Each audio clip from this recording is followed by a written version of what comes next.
melaporkan dari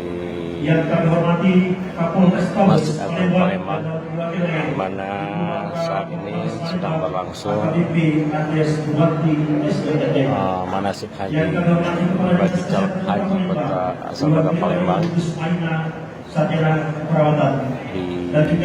yang dihadiri oleh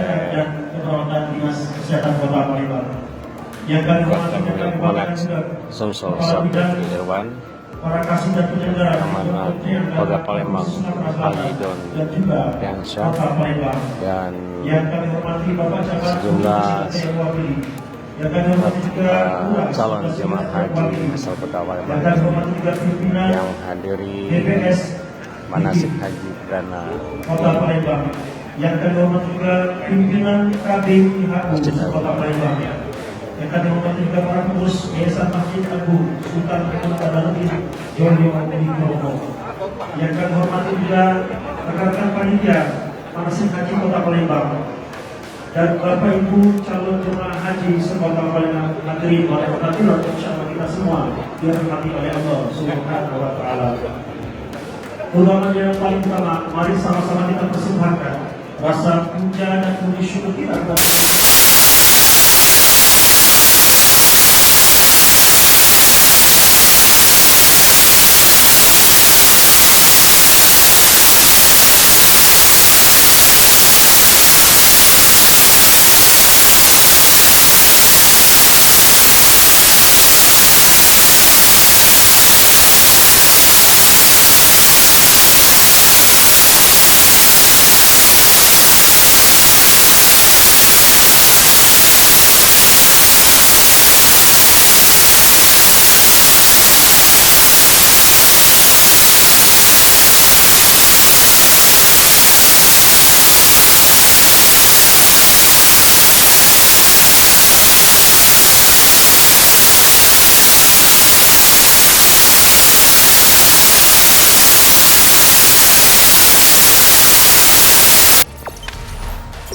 Jangan lupa subscribe, share, komen, dan like ya.